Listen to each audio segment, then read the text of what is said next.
On this episode of RevOps Champions, we're talking with Kate Kompelien about the link between the customer experience and revenue. You're listening to RevOps Champions, a podcast created for B2B leaders to help you align your people, streamline your processes, trust your data, and leverage technology in order to grow your business. We're your hosts, Brendan Denewell and Amy Weaver. So what if we just jump in and talk a little bit, Kate, about your experience at Best Buy and some challenges that you faced when you were building their customer experience strategy? Sure. So at Best Buy, when I started there, I was actually a market researcher. So myself, like a lot of new customer experience practitioners, it was my first foray into customer experience. So I started there doing store redesign research, as well as how do you sell new products that customers haven't heard about, home energy, health technology. And so when they asked me to be the first person at Best Buy that had a customer experience title, I thought, sure, why not? I'm very entrepreneurial. I like to build and design new things. So I thought, this is great. But in reality, myself, like many other people are facing today, what is customer experience, right? So challenge number one is there's 100 different definitions for what customer experience is. And that's a real challenge for people because, like marketing, operations, finance, where there's really clear defined roles, that's not the case with customer experience. And so I started my customer experience practice there with a combination of market research tools, because I had just come from a market research background, to how do I shape these tools to be more experience focused. And so really brought to life a lot of interesting things to the organization. What is the most important in buying consumer electronics from an experience perspective? What is the role of a channel to consumers to help Best Buy realize you don't need to develop every activity for every channel? And then I started reading a lot of articles on customer experience and getting a lot of different perspectives of what it is, how to do it, how do you think about it within an organization. And Forrester was really helpful. And when I told them I designed my practice based on a lot of articles they wrote, they thought I was crazy because what I built had nothing to do with their articles. And I reminded them that they live in a silo and they have a customer experience journey mapping group and a voice of customer group over here. So they processing over here, and I just put a lot of their pieces together to create this process. And that ultimately became the design of the program at Best Buy. But to get there, there was 100 roadblocks, right? The first roadblock was the amount of time that the process took to get to a future state vision. The company is like, we don't have time for that. Go, go, go, right? So that was the first challenge. The second challenge was because I didn't clearly articulate that this is a cross-functional effort, we're bubbling up insights to give you better insights to make better decisions for your business. They thought that this customer experience practice was going to be taking over, that we were going to be making decisions on their behalf. And there's a lot of pushback on that. And so that was a huge learning opportunity for myself, that, to be very clear that you lead your business, you own your business decisions. We're just here to help you understand the customer experience. So that was a roadblock. So what we did on the first roadblock of it took so much time is one of the senior leaders at Best Buy said, Kate, just go do it. Don't tell anyone you're doing it, just do it. And when you're ready to present the current state customer journey, you let me know and I'll get the right people in the room. And so we did that, and people were thrilled with what they were learning. They were super happy about working with their cross-functional partners. They were willing to move into the design aspect to get to their future state vision. So I tell people today, If you don't get buy-in right away, just do it, ask for permission later, because really the value of the output and really understanding your total experience from a cross-functional perspective, people really love that, and they're happy when you can get to that point. Yeah, that's really interesting. We've actually seen, if I may interject for a bit, we've seen similar things when we're doing, large CRM implementations where we know there's going to be a lot of change management that needs to take place. I would say more than half of our clients choose not to call it that internally. Mhm. They don't want to talk about change management. They want to just get going and hope that the change management will kind of just happen organically, which it can, but it does create some challenges along the way. So I can see the parallels in your story there and what we see as well. Mm-hmm. Yeah, and as it relates to change management and CRM, I have a couple examples there. So with the CX transformation process that I use, I make sure that based on the experience, we have the full cross-functional team that is engaging at certain times in the process, because if people can understand what's going on and they feel like they have a say and can impact it in some way, they are much more willing to execute on something than if you just said, all right, here's the experience, go do this, right? And to bounce ideas off of each other. And from a CRM perspective, we actually did CX transformation ahead of CRM implementation for a client of ours, both to help them understand all the things CRM needed to support in the future state experience. So that was one thing. And to pause there for a second, every single time I do understanding current state, getting to your future state vision, and then getting ready to build it out, we do technology scoping. And 9 times out of 10, at least 60% of the new experiences have some relation to CRM. So CRM needs to support at least 60% of our experiences. And then the other side of it is we help them with what you would call the typical sales CRM. They had 5 different businesses within this client, and they all were looking at CRM from a sales perspective differently. So we upfront understood all of their processes and put together, here's what's core and common across all your processes. Here's what needs to be unique and different from a CRM perspective. And the end result of it was, when they were ready then to implement CRM, it was surprisingly on time, in budget, and they were able to address and make sure they were meeting all of their future state experience expectations. So pretty cool.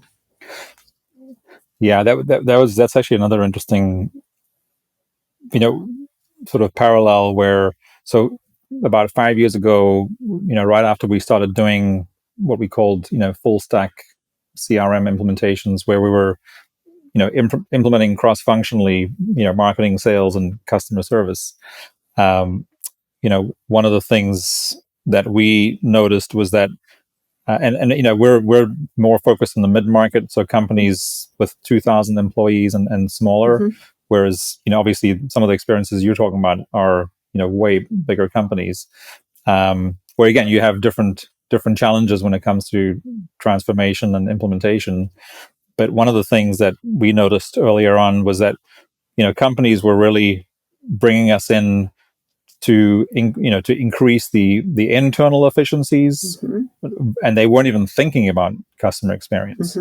Customer experience would just happen to be something that they realized, improve over time, because one of the things that we do as part of our implementations, especially when you're doing, customer service, is, are you doing NPS scores and any kind of, whether it's CSAT, whatever, to make sure that the customer experience, we weren't even using those terms, Right. is improving.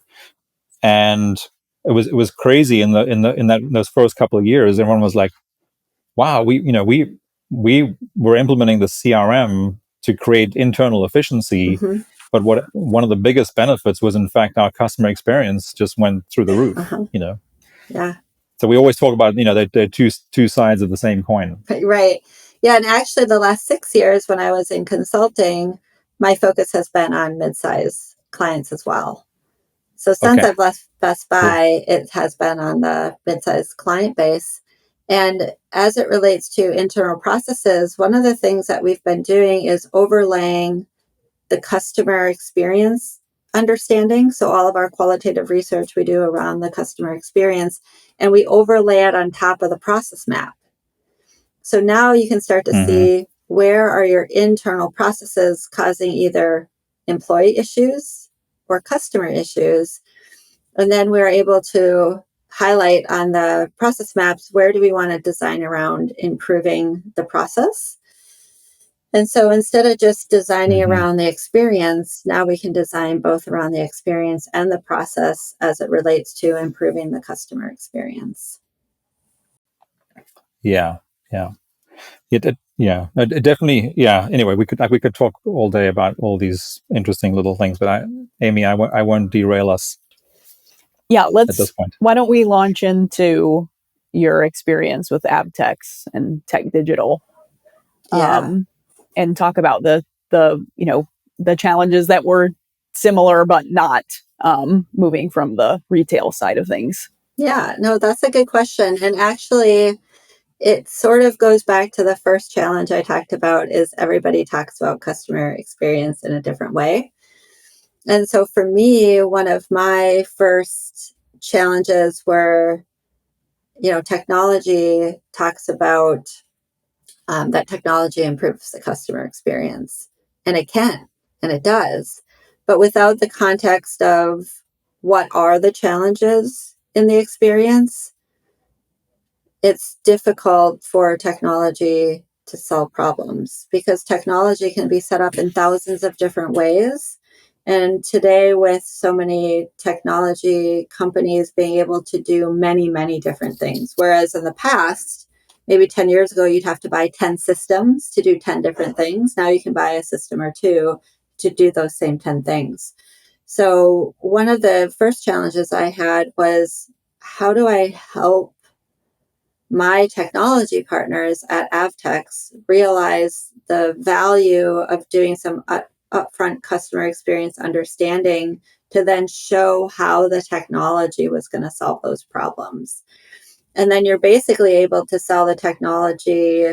The technology sells itself versus having to go in and sell the technology and convince your customer that they need technology to do these things, because the customers not, or the clients not always believing that they need to do these things, right? So that's part of our customer experience transformation work is overlaying.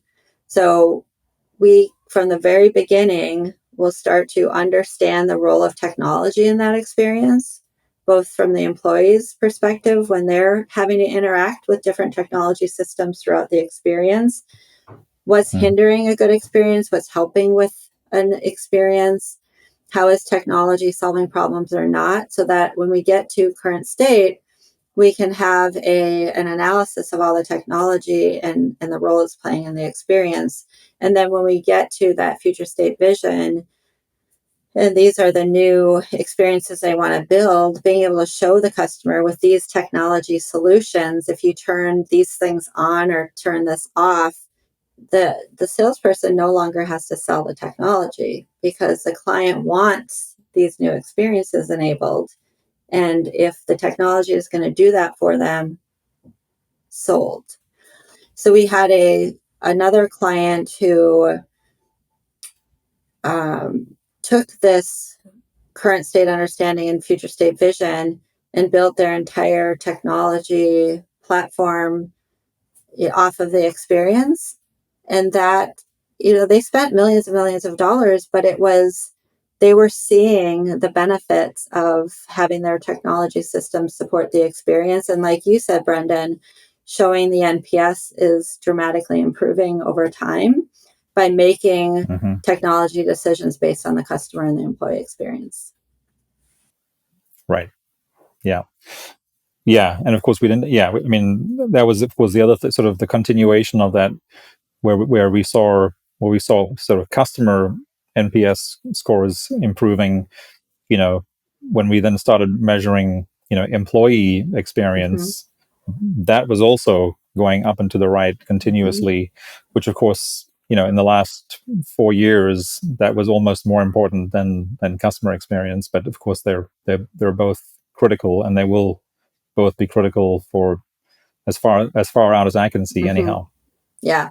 Yeah, and I always say you can't fully improve the customer experience until you understand the employee experience, especially the employees that are directly interacting with your customers. You do need to understand what's getting in their way of providing a great customer experience. And sometimes that's technology, sometimes it's knowledge, sometimes it's process. There's, a lot of things that go into that. Yeah. That's actually a really good. I like the way you said that, because it's very easy for us to get dragged into the back office functions, as it were, but we're purposely, as hard as it is, purposely very focused on customer facing teams, so marketing, sales, and customer service. And even though we often will be integrating the technology between the customer facing tech stack and then the ERP or whatever the back office looks like, we don't want to get pulled into the back office too much, because the customer facing teams really have a different impact on the customer. And obviously there are finance and other sort of back office teams who can absolutely negatively or positively impact the customer experience. But right now there aren't any systems that we're comfortable with that can do that across all 4 layers of, well, the way we talk about it, I'm sure the way which is similar to how you think about it, is it's people, process, data, and technology. And even though people know us to be the folks who implement the technology, we cannot implement the technology unless we're clear on what the data, the processes, and the teams and people look like, and how they're aligned. But anyway, that's an interesting thought that I will be using again. Thank you. Thank you. Yeah. So to tie that in with something that we talked about last week, Kate, talk about the process that you've put together for defining your CX strategy, and like how you would do that for a client now that you've got your own business. Yeah. So I like to simplify it in 3 different phases. One is understanding the current state. And with my mid-sized clients, it's super important for us to align on who do we want to understand that experience for, because companies have a lot of different personas.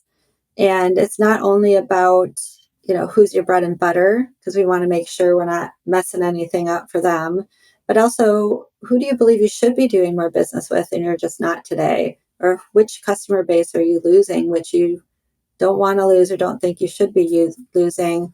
And then what is that total experience we're trying to understand? What are the channels customers can interact with across that experience? Who are the frontline employees that are interacting with that customer? Because we really want to talk to them and learn about their barriers and their struggles. And then we look at any past data they have on that persona or that experience. We go into what I like to call experience research. So it's qualitative, but it's really focused on understanding that total experience. It could be observations, intercepts, ride-alongs, shop-alongs, deep dive interviews, a whole variety of ways to really understand that full experience. And then we, from that information, develop the experience persona. So these aren't brand personas, but they're meant to help clients understand who are the people that you're serving and what is it like for them in this experience. Then we bring a cross-functional team together to have a journey mapping workshop. So we'll put a draft together on everything we learned. And then this is where it comes into play getting cross-functional people to talk, to work together, to understand different perspectives, challenges. I had this one client at Current State Journey Mapping. After the workshop, she's like, that's it. I'm giving my entire marketing budget to operations because until we fix these problems, I do not want to be marketing our products. And I thought that was great because what cooperation and collaboration to say, hey, I really understand that this is a big problem. We need to fix it. And if I like continue to use my marketing budget to advertise all this stuff, we're advertising a bad experience, and then operations doesn't have the budget to fix what they need to fix. So I thought that was pretty great. And again, that's an important moment for change management because people get a voice, they get an opinion, they get to share their perspectives, what they believe we're missing maybe in the experience or areas we should focus on. After that workshop, we finalize the maps. The maps are actually never final because the experience is constantly changing and evolving, but based on the feedback from that workshop. And then we align with our core team on, based on the moments that matter and what are some of the primary pain points, what do we want to solve for? What do we want to innovate around? And then again, we gather a large group of cross-functional stakeholders, frontline employees, people that might know the problem areas really well, people that are really good at innovating and ideating. And we get a big group of people together. We have a lot of different stations that we're going through, solving problems together. A lot of good conversation happens during those points in time. And then we walk out of there with a lot of different solutions that get prioritized into their future state journey map. Another thing before I go forward in future state is in current state, because we have that good understanding, I can create a voice of customer program design. So based on those key moments that matter and the pain points that are getting in the way, where should you get feedback from your customers along that journey? What are the questions you need to ask because you know those are problems that you need to solve for?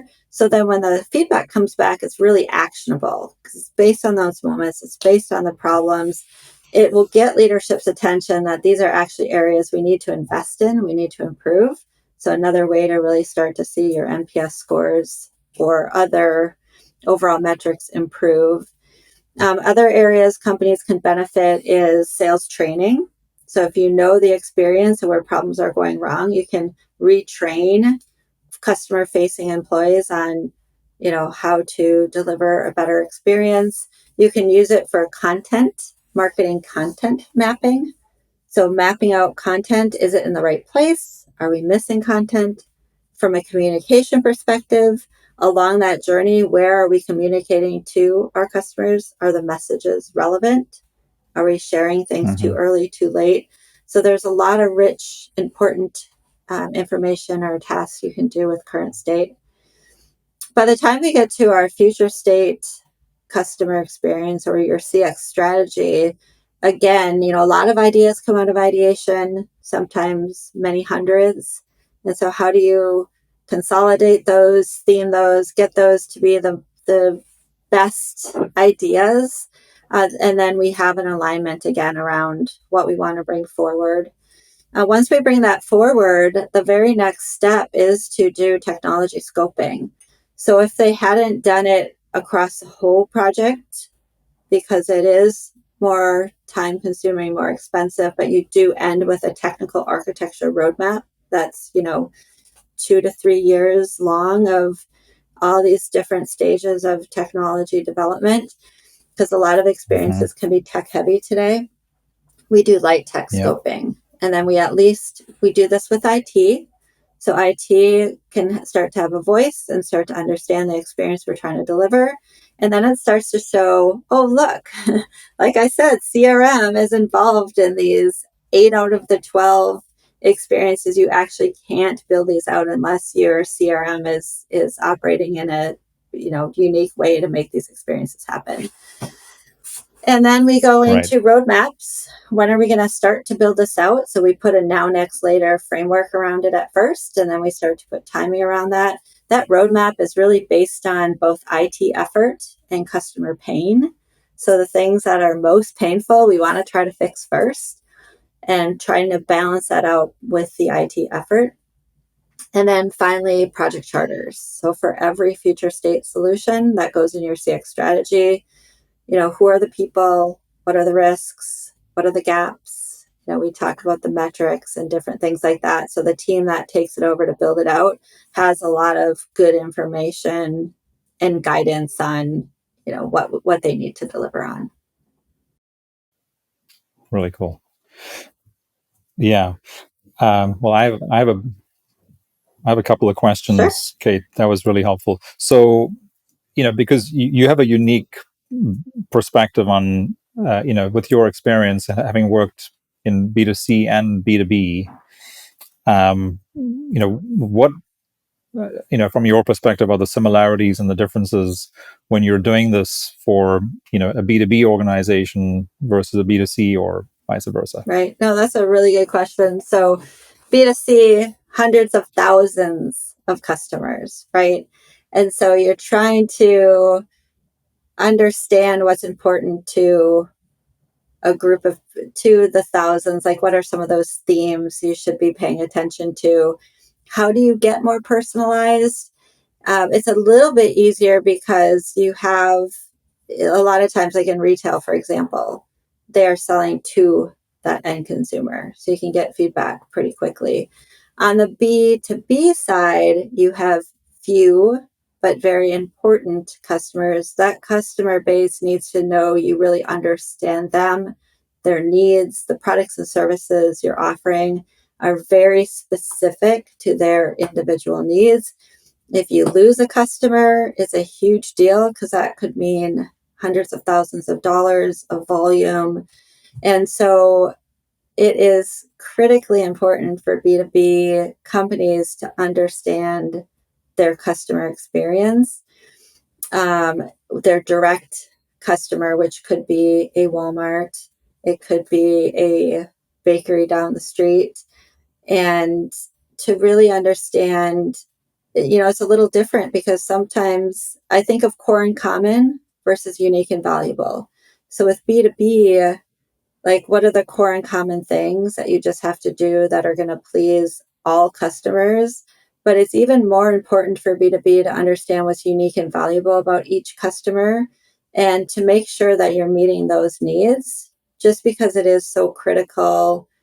You can't lose customers in a B2B way without really affecting your bottom line. Absolutely. Yeah.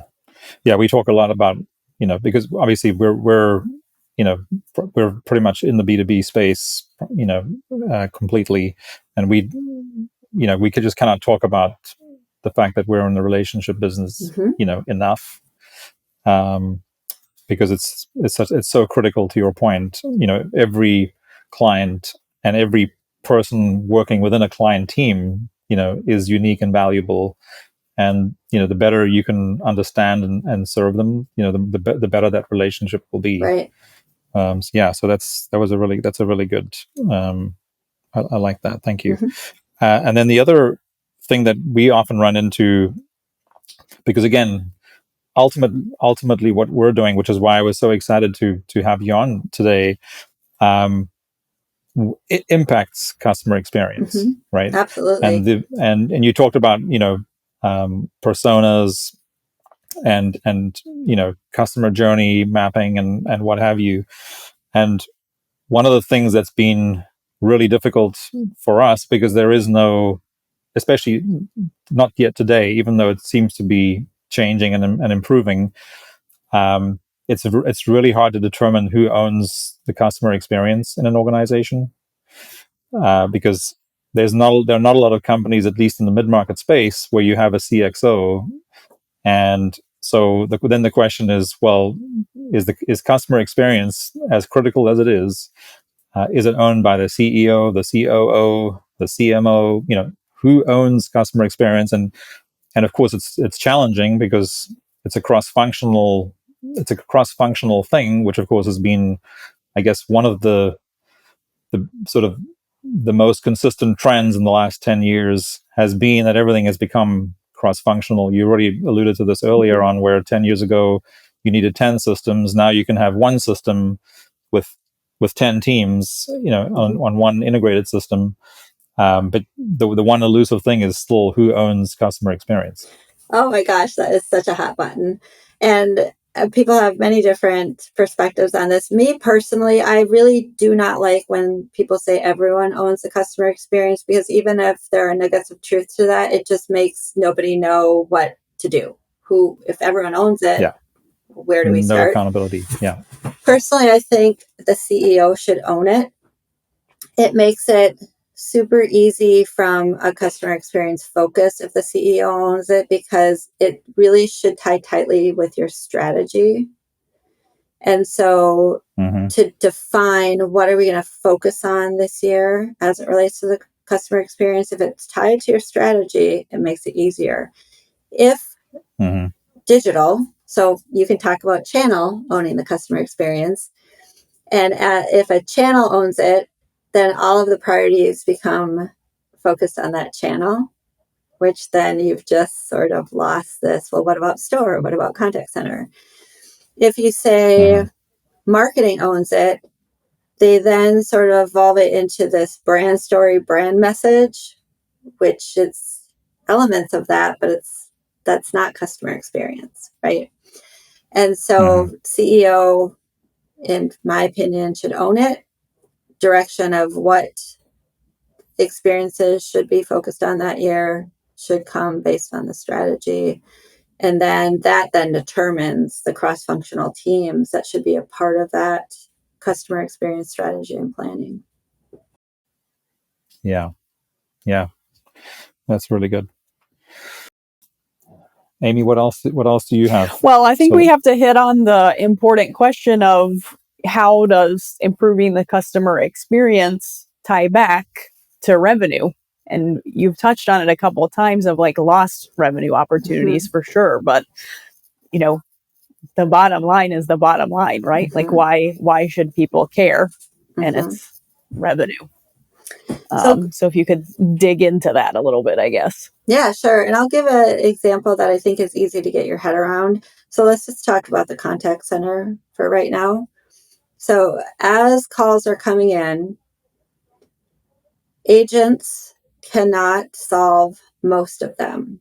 And what I mean by that is if a customer is calling in because inventory is gone, product arrived damaged, can't log into my account, hundreds of things, right? That the contact center is sort of like, in those cases, the messenger. Sorry that happened. I'll figure out what I can do. Often results in multiple transfers of calls, could take days to get back to the customer. And a lot of contact center managers don't want to hear about things that they can't control. And if you think about that, it's like, well, your contact volume is never going to reduce then. Because if you're not sharing, here's where cross-functional comes in again. But if you don't have a very clear understanding of your top call types, what are the top 80%? Because it's usually like, or what are your top 20% of calls? 80-20, right? But if they really understood the customer and the agent experience around those top contact types and could then get those issues to the right leaders in the organization to solve those problems, imagine the reduction in contacts. Imagine the increase in first contact resolution.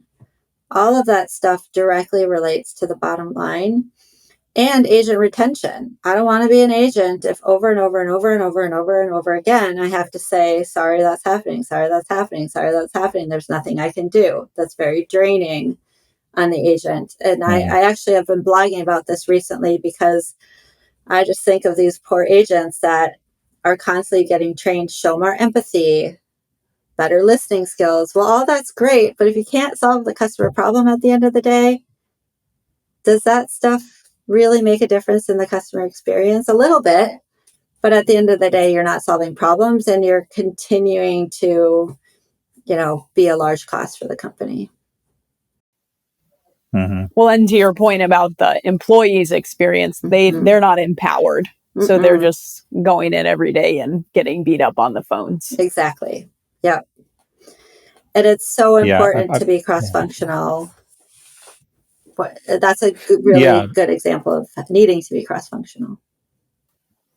Right. And again, to your earlier point, it kind of starts at the top. I think everyone always, well, at least for me, the restaurant example kind of, is an easy one where, what makes a restaurant, one restaurant more successful than the other. It's essentially just getting it right the first time, because as soon as you have to remake a meal because it was wrong, in other words, the customer didn't like it, that just completely, wipes out any margin that you might have had, and it's really, really hard. So, to your point, you got to go back and fix the product, or in that case, the combination of product and service, because until you do that, you're not really fixing the problem, and it becomes a very expensive problem, which then of course leads to churn and what have you. Okay. Yeah, that's. What else do you have on tying back the customer experience to revenue? Yeah. So you mentioned something about designing a measurement program so that you'd highlight where the inefficiencies are and stuff. So what might that look like? Yeah. So it goes back to having an understanding of the current state experience. And I actually, qualitatively, I'll start to gather those moments that matter in that experience for that customer. And there's not a lot, right? You should think of moments that matter as these moments where people are wanting to drop out of your experience completely. So let me give you an example there. If you're talking B2B and you're just time and time again not having inventory, like they have to go somewhere else, right? So those are what I mean by key moments. And I quantify them because I want them to rank, because I might hear 10 moments that seem important to customers, but like I said, there's really like 2 to 3. And so I'll have customers rank it on a survey, most to least important. Like, this has to go right if I'm going to do business with you. And then in the survey, I also include all the pain points that relate to those moments that matter. And I ask customers on a survey, quantitatively, check all of these pain points you've experienced with this company. And then of the ones they check, I ask them to rank the severity of it. And the most severe being like, I'm going to leave this company. And then I go back with the results of this and I look through the key moments and I see where they occur on that journey. And I say, okay, here's the places you need to collect customer feedback. And then I look at the pain points that rated high as being bad, like, take care of these. And I have the questions be very specific to those moments in that part of the journey, so that when the survey results come back, leadership can really see like, ooh, we have a problem here. Because unfortunately today, and I know a lot of these companies like Qualtrics and Medallia are trying to make things easier for their customers. So now they're starting to say, hey, you're in financial services and contact center, we have a survey just for you, right? We've developed a survey that's standard across credit unions and your contact center. Well, what's happening is the information that's coming back is so generic. It's not specific to their issues they have within the organization or their customer base. And they don't know what to do with the information because it's too generic. And so this way, it's like it's boilerplate, like the questions. Yes. Is what you're saying. They have this boilerplate survey, so you're going to get boilerplate responses. Exactly. And then the company doesn't know what to do with the information, so they do nothing. And so when we could get more specific to their experience, to their customers, to their moments, and start to show the company, ooh, we have a problem here. Problem here, please solve. They're much more likely to pay attention. Now, there's another problem, is that a lot of times when they do get the surveys back, because it might be taking place in different channels and they have different channel leaders, how do you get the information to the right people at the right time to make these changes to the experience. So that's where we come in and help look at the total experience, look at who's in charge. Also, we help people track and measure. If you're building this new experience, you have now this baseline number. How is this improvement you're making actually starting to show improvements in your core metrics? Because it's challenging for people. Everybody has a day job. They're super busy. So how do we make it impactful and easy for them to take care of these problems? Mm-hmm. Which, of course, then helps leaders, invest in the right areas to, again, back to the revenue. Well, I guess it impacts revenue and profitability, kind of to the examples we were talking about. If you do things wrong, it's going to erode your margins pretty quickly. Whereas if you get them right, not only are you going to keep, customers and clients, but you're going to have a lot left at the end of the day because everything is more efficient and therefore more profitable. Yes. And that brings into another comment about the CFOs. And I know CFOs are starting to take notice of the value of customer experience, but that's why they really should and care. CRM. Yeah. And it's interesting. It's really interesting, but you keep going. I don't want to interrupt you. No, you can. You can go take it on from there. Well, yeah, it's kind of similar. I guess it's the other side of the coin of, I said, and I asked you earlier, like, who owns or who should own the customer experience. And as we talked about earlier, customer experience and operational efficiency are two sides of the same coin. The operational efficiency, and of course, we like to think that technology is a big part of the center of the coin to make sure you achieve both. But of course, as is customer experience and all these sort of investments in transformation are all part of how you sort of solve for both.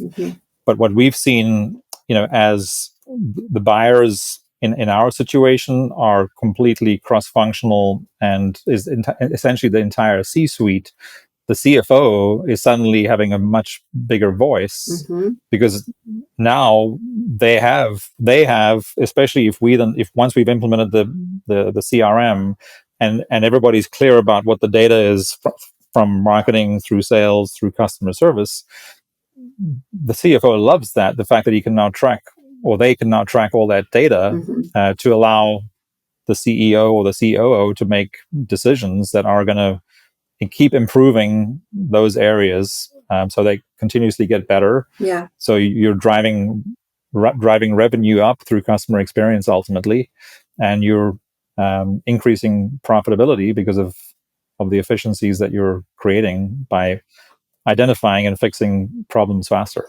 Yeah, I would think the CEO would be upfront of making a purchase decision for technology if they knew that these are some major issues in our customer experience, and you as a technology company could come in and say, here's how CRM is going to improve these areas of issues for your customers.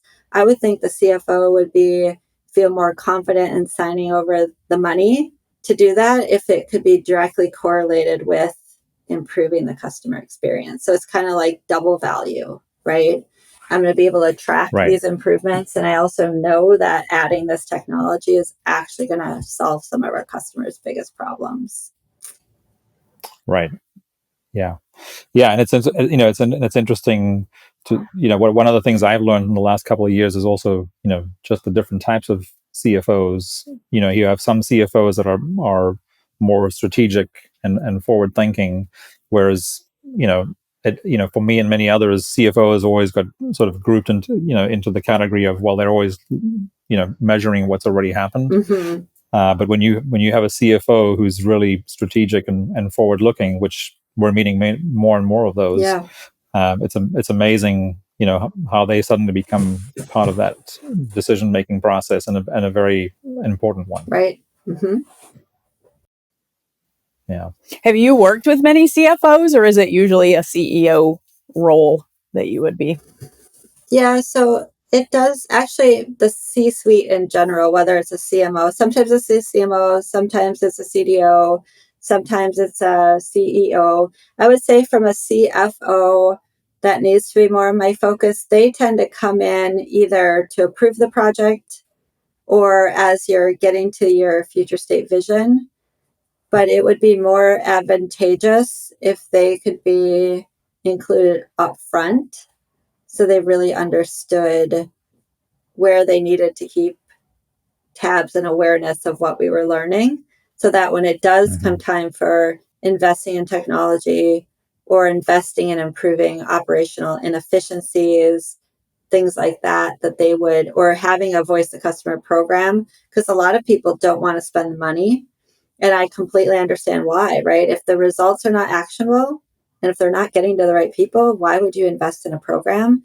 But if they could be upfront understanding, no, if we really base it on the experience, or no, if we really base technology on improving the customer experience, I think they would be much more open to, doing some things they should be doing that are going to cost money up front, but save the company, not only revenue and improving profit, but also improving customer retention. Because it's, super expensive having to constantly refill your pipeline versus retaining the customers you have. Well, that could be a whole nother It episode could on be. its own. Yeah. We're loving talking about the bow tie funnel, and we're talking about it a lot more. You familiar with the bow No, tie I funnel? am not. Bow That is a tie new funnel. term for me. Yeah. So if you take a classic sales and marketing funnel, Uh-huh. and you turn it on its side, so 90 degrees. A bow tie. Yeah, and then the sale happens at the end of that funnel, Uh-huh.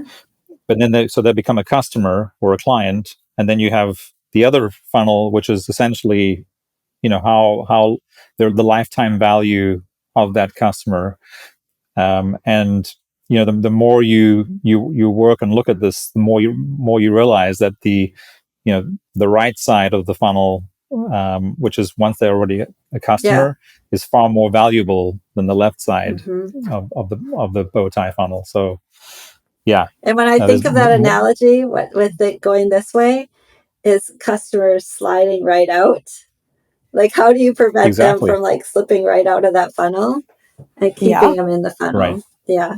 Well, and this is the irony, of course, of it is, as you dig into the bow tie funnel concept, you realize that the whole funnel concept is a little flawed, because it's always, you're always talking about there's holes in the funnel.